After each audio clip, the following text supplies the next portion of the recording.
En una zona montañosa conocida por ser el lugar donde los criminales abandonan los cuerpos, fue hallado un cadáver en avanzado estado de descomposición. Estaba desnudo, cubierto de cal y con el rostro tan desfigurado que ni su propia madre pudo reconocerla. Era Melanie Díaz Mejía, una adolescente de tan solo 16 años con toda la vida por delante. ¿Fue un crimen pasional? ¿Un impulso de celos llevado al extremo? Quédate con nosotros, porque lo que estás a punto de escuchar te dejará sin aliento.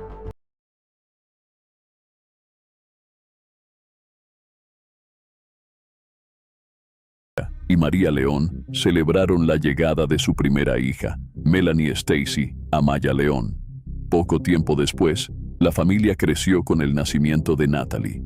Eventualmente, se mudaron a Medellín, capital del departamento de Antioquia, donde las niñas pasaron la mayor parte de su infancia. Melanie tenía apenas unos años cuando sus padres decidieron separarse. No pasó mucho hasta que María inició una nueva relación con Rubén Darío Morales, quien terminó siendo una figura paterna crucial para las pequeñas, tanto así que Melanie y su hermana preferían llamarlo papá, en lugar de usar su nombre. A pesar de los cambios familiares, el ambiente en casa era cálido, basado en el respeto y la confianza. Quienes conocieron a Melanie la recuerdan como una chica risueña, sencilla y llena de vida. Solía describir su existencia como una vida loca, y esa filosofía marcó tanto su identidad que incluso se tatuó la frase Crazy Life en el pecho. Desde muy pequeña, sintió una fuerte atracción por el mundo del maquillaje y la moda. Su madre contó en una entrevista que Melanie solía tomar prestados sus cosméticos para maquillar tanto a ella como a sus muñecas. Siempre se mostraba impecable y rara vez se le veía descuidada. Pero Melanie no era solo apariencia. También brillaba en los estudios. Sus notas eran ejemplares y constantemente figuraba entre las mejores de su clase, lo que llenaba de orgullo a su familia. Además, tenía una vida social intensa y amaba asistir a fiestas, especialmente aquellas con música electrónica. Este amor por el electro fue tan profundo que, antes de cumplir los 16, ya había decidido convertirse en DJ. Sus padres, como siempre, le dieron su total respaldo. William y Rubén hablaron seriamente con ella sobre su futuro, acordando que si realmente quería dedicarse a eso, tendría que empezar a ahorrar para comprar su equipo y pagar una formación profesional. Pero nadie en esa mesa imaginaba que el sueño de Melanie se vería truncado de forma tan brutal. Desde muy joven, Melanie mostró un gran interés por la música electrónica, pasión que sus padres apoyaron sin reservas. Al notar su entusiasmo, se ofrecieron a comprarle lo necesario para que pudiera adentrarse en ese mundo. Fue así como, en 2016, cuando apenas tenía 14 años, organizó junto a su mejor amiga una fiesta donde contrataron a varios DJs. Uno de ellos era un joven de 17 años llamado Miguel Ángel Naranjo, quien captó de inmediato la atención de Melanie. Bastó con verlo para que ella quedara profundamente cautivada por él. Sobre Miguel Ángel se conoce poco. Lo cierto es que trabajaba en Medellín musicalizando eventos y, al igual que Melanie, soñaba con dedicarse profesionalmente a la música.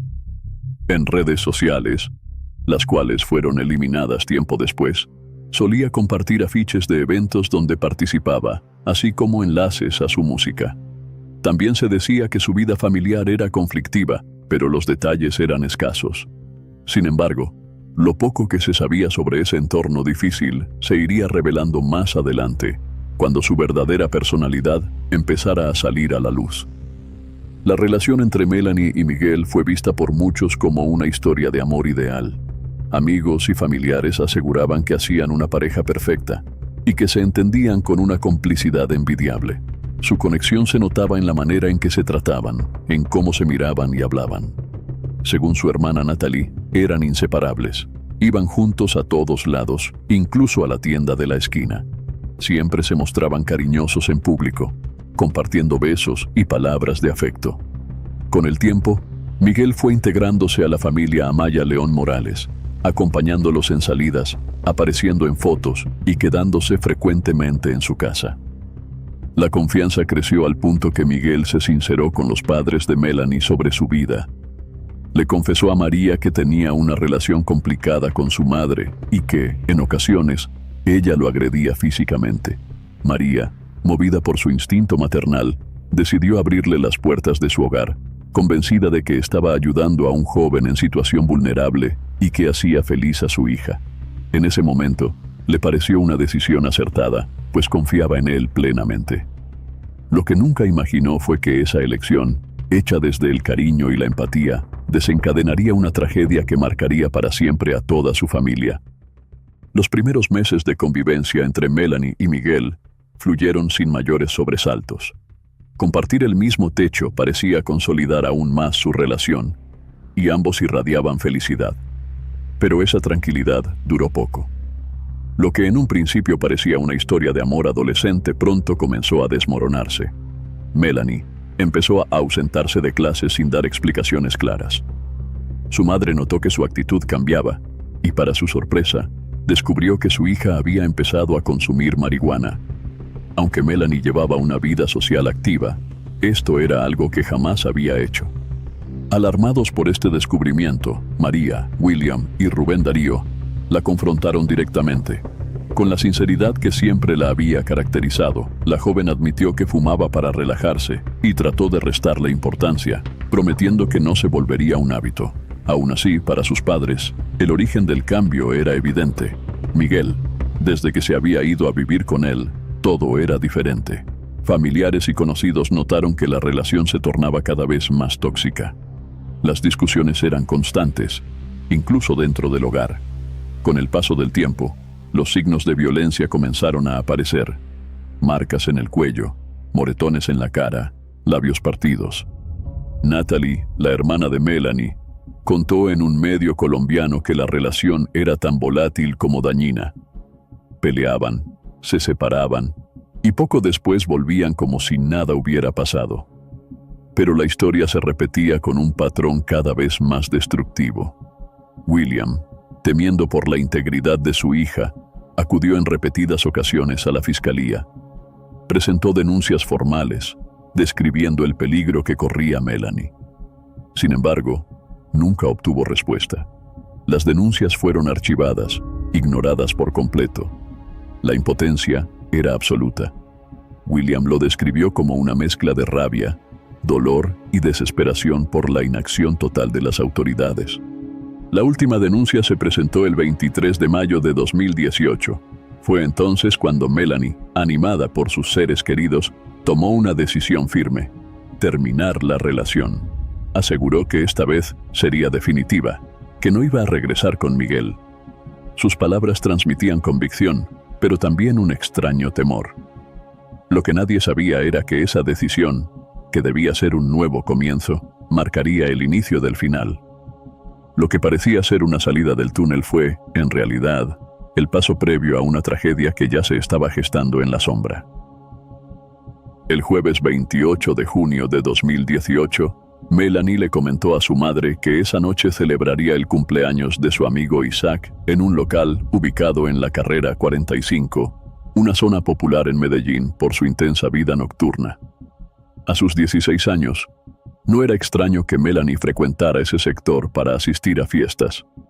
Según Rubén Darío, su padrastro, esa noche se despidieron como siempre, recordándole que se cuidara. Luego, la joven llamó un taxi y partió hacia la fiesta. Ninguno en su familia imaginaba que esa sería la última vez que la verían. Al día siguiente, María se despertó y notó que el cuarto de su hija permanecía intacto. Inquieta, buscó su teléfono, pensando que Melanie tal vez había enviado un mensaje avisando algún cambio de planes, como solía hacer, pero no había ninguna notificación. La llamó varias veces, sin respuesta. Alarmada, contactó a William, el padre de Melanie. Él intentó tranquilizarla, recordándole que, debido a un fin de semana largo, quizás la joven regresaría más tarde. Sin embargo, las horas pasaban y no había rastro alguno de Melanie. La familia empezó a movilizarse. Llamaron a los amigos que supuestamente estarían con ella esa noche, pero lo que escucharon los dejó sin aliento. Melanie nunca llegó a la fiesta de Isaac. Su mejor amiga confirmó que todo era muy extraño. Explicó que cada vez que cambiaban de plan en una salida, avisaban siempre a sus padres. Aunque recibieran una negativa, Al menos informaban del cambio. Así nos fuéramos a una finca, siempre llamábamos, recordó la joven. Esa conducta hacía que la desaparición de Melanie fuera aún más inquietante. Con el temor creciendo minuto a minuto, la familia no lo dudó más. Se dirigieron a la fiscalía y presentaron una denuncia por desaparición. Aunque la familia de Melanie debía esperar 48 horas para formalizar la denuncia, decidieron no quedarse de brazos cruzados.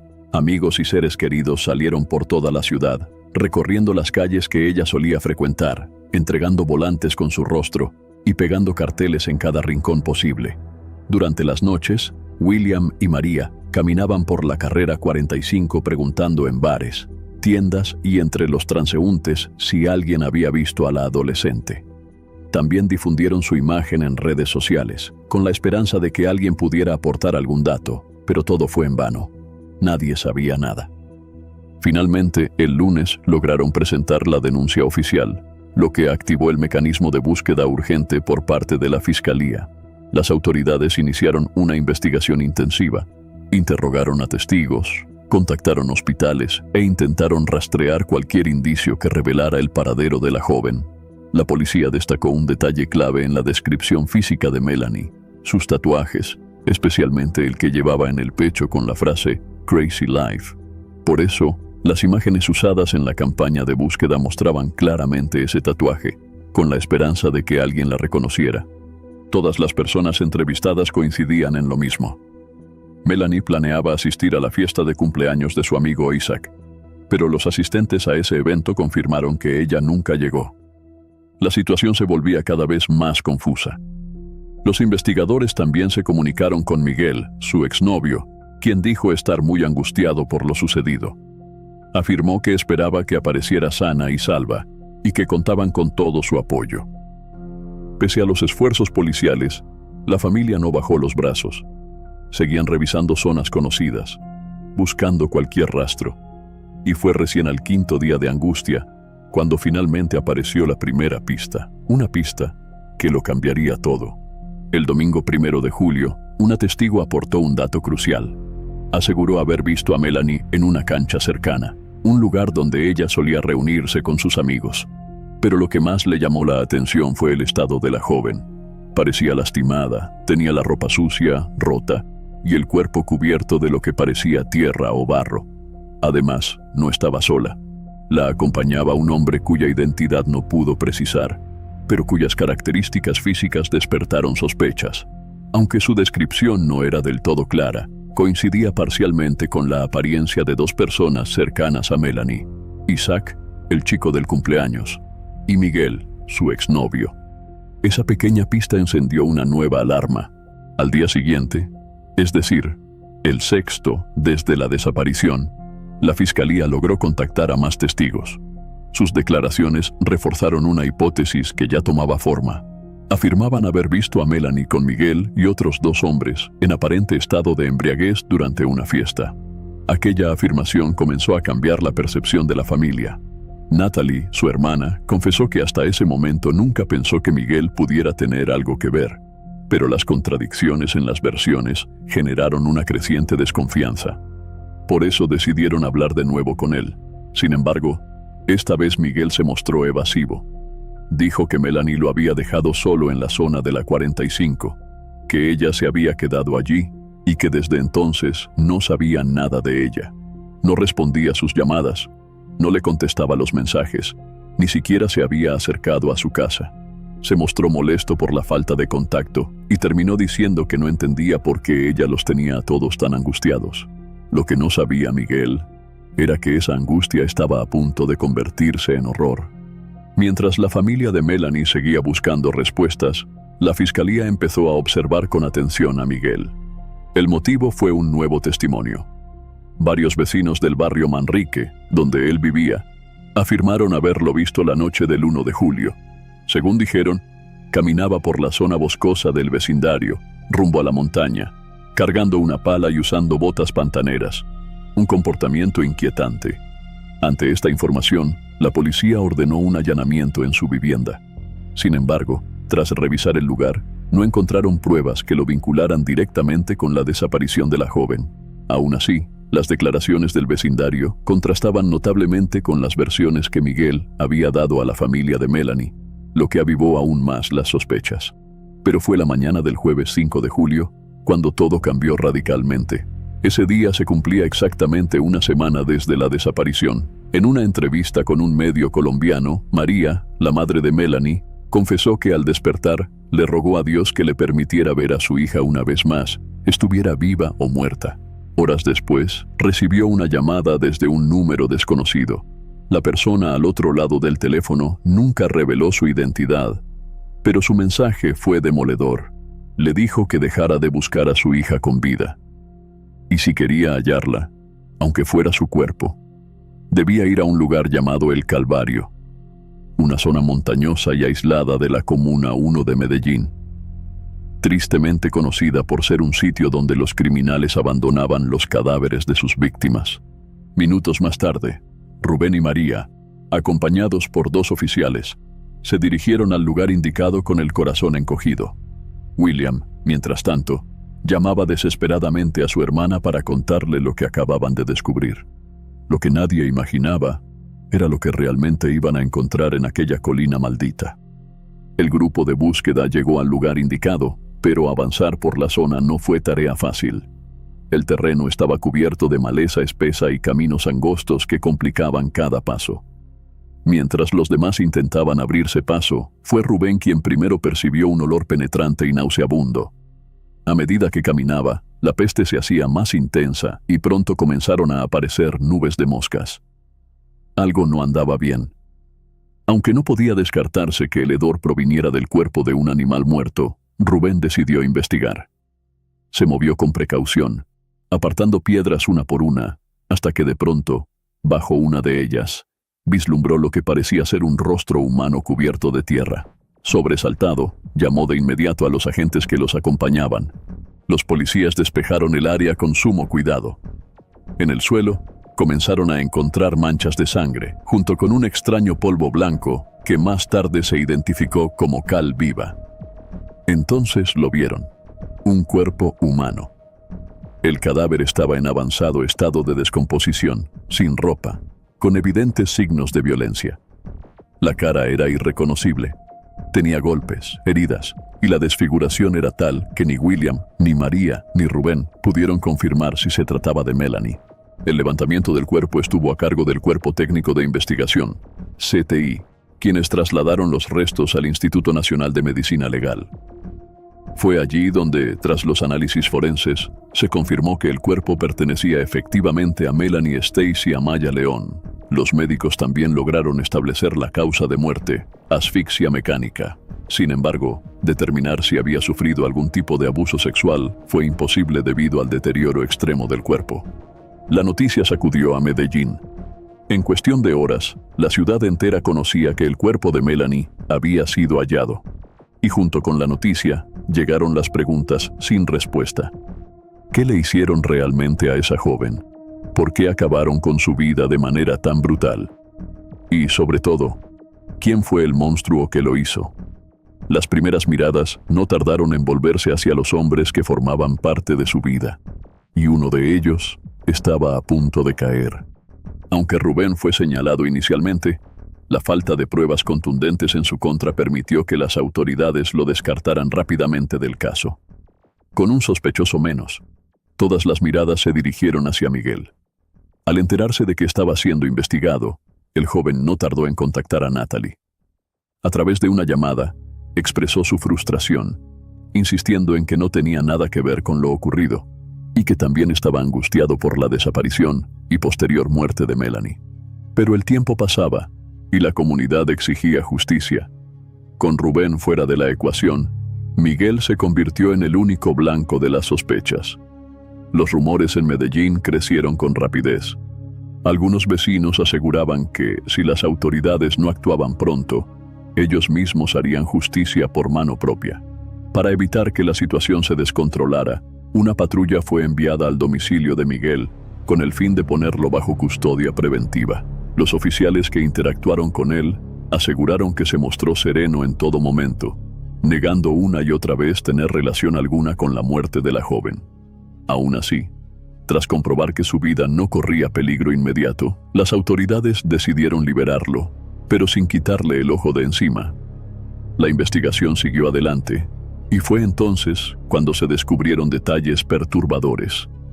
Miguel tenía antecedentes por violencia intrafamiliar, incluyendo ataques a su propia madre y lesiones personales. Estos hallazgos fueron suficientes para que el 10 de julio de 2018, el Juzgado Cuarto Penal Municipal de Medellín emitiera una orden formal de captura en su contra. No obstante, la manera en que se ejecutó dicha orden no fue del todo convencional. En lugar de arrestarlo directamente, las autoridades lo contactaron bajo el pretexto de que debía rendir testimonio como testigo clave en el caso de Melanie. Miguel, aunque consciente de que lo estaban investigando, no sabía que ya era considerado sospechoso oficial. El 11 de julio de 2018, acudió voluntariamente a la sede Caribe de la Fiscalía en Medellín. Allí, sin resistencia alguna, fue esposado y trasladado a la cárcel Pedregal. Se le notificó que sería procesado por el homicidio de Melanie Stacy Amaya León.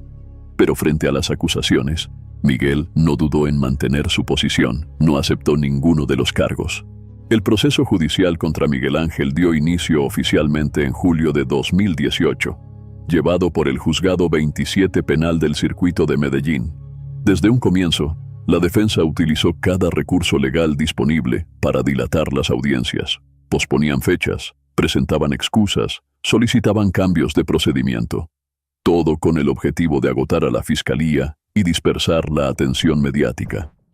Durante el juicio, la actitud de Miguel causó indignación. Se mostró altivo, poco cooperativo y en varias ocasiones fue reprendido por el juez por su comportamiento provocador. Incluso llegó a reírse mientras se relataban detalles sensibles del caso.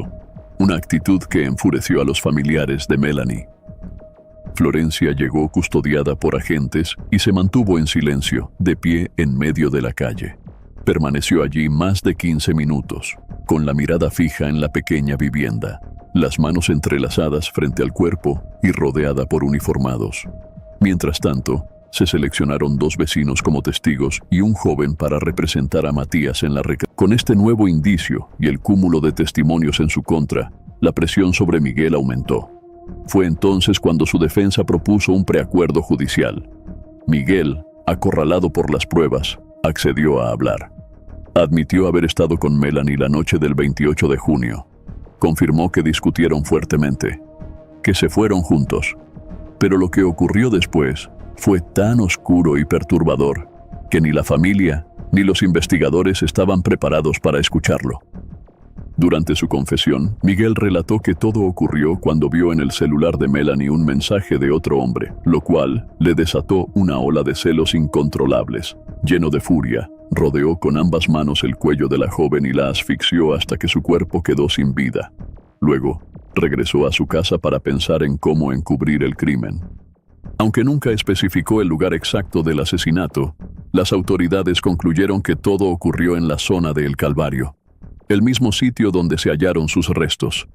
Miguel admitió haberle quitado la ropa antes de enterrarla y cubrir el cadáver con cal, siguiendo ideas que había visto en películas, intentando evitar el mal olor y la descomposición rápida. Nunca ofreció una razón clara del por qué llegó a matarla por un simple mensaje. Pero los investigadores, basados en su perfil psicológico, lo describieron como alguien emocionalmente inestable y con patrones violentos ya registrados. El viernes 18 de enero de 2019, en la Sala 40 del Palacio de Justicia de Medellín, el juez Juan Carlos Acevedo emitió la sentencia final. 34 años, 8 meses y 15 días de prisión por el delito de feminicidio agravado. Durante la audiencia, Miguel pidió perdón a la familia de Melanie y culpó a las drogas por sus actos. Sin embargo, William, María, Natalie y Rubén fueron contundentes. No lo perdonan. Dicen que solo Dios podría hacerlo, si es que merece perdón. Aunque la condena no trajo de vuelta a Melanie, su padre expresó que este caso al menos demostró que en Colombia la justicia puede funcionar. Pero lo cierto es que nada podrá llenar el vacío de una vida arrancada tan pronto. Y la pregunta que aún retumba en todos: ¿qué habría sido de Melanie si alguien la hubiera salvado a tiempo? Si este caso te estremeció tanto como a nosotros, No olvides suscribirte y activar la campanita para no perderte los próximos relatos reales que merecen ser escuchados. Porque contar estas historias es también una forma de buscar justicia. Nos vemos en el siguiente caso, donde la verdad duele, pero debe